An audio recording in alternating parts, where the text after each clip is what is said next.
So back to Casey. In the DHA cold email flow, how do you automate the first reply depending on if the reply to your cold email is updated information from there is awesome, auto reply, no additional info, awkward, tell you to pound sand, yikes. Do you trigger N8N series that analyzes the email and takes action based on that or something else? Thanks.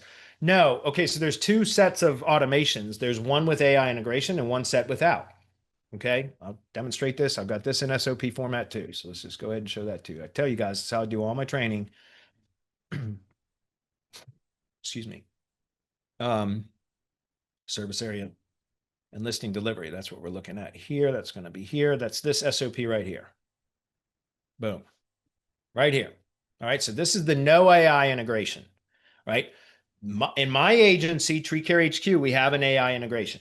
So it's AI analyzes the responses and determines what to do with the responses based upon the sentiment of that response.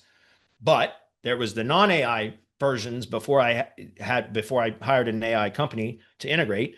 And so these are the no AI versions of those workflows. There is a slight manual component to this, but it's really only in the request service area radius sequence because once we in other words, the overview for the no AI here, the cold email reply, no AI, it's right here. This is precisely what Casey was asking about. Okay. So cold email webhook from Instantly, it sends the notification in, and there's a sentiment analysis that you can apply in the settings within Instantly that will only create the webhook or trigger the webhook, I should say, if it's a positive sentiment. And so that's how I have it set up. Just to be clear, I have it set up to where it won't trigger the webhook unless it's a positive sentiment from Instantly.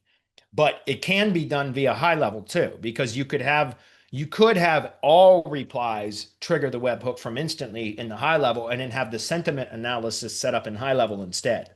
But I didn't want replies going into high level unless they were positive. You see what I'm saying? Because I allow Instantly to be kind of like the filter to prevent new contacts from being added into my CRM if they were negative in their response. Does that make sense? That's why I do it via Instantly. But you can do it from inside high level. You can set up sentiment analysis there, so that if the trigger from the webhook from Instantly or whatever cold email service it is that you're using, whatever if you're not doing sentiment analysis there, then you can have it webhook and trigger the webhook, excuse me, create the contact in high level, analyze the reply to determine whether, and you can just put simple listeners in there, like certain trigger words like stop, fuck off, no kidding. Like you could put those types of words, anything like that. Because with Tree Guys, we don't get a lot of negative replies. We really don't. But when we do, they're typically pretty nasty.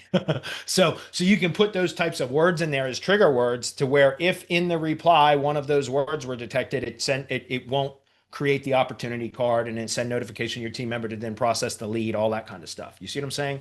So you can either create sentiment analysis in the cold emailing app, which is what I do in Instantly, or you can do it within a high level. And again, we have the SOPs for that. So Casey, if you're in our mastermind, that is one of the new SOPs that I just added within the last week. I'll show you where that's at.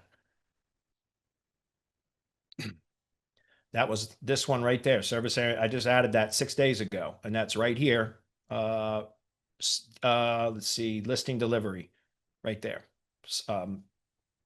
SOP number 11, listing delivery with no AI. Okay, that's right there if you want to go get that SOP. Good question.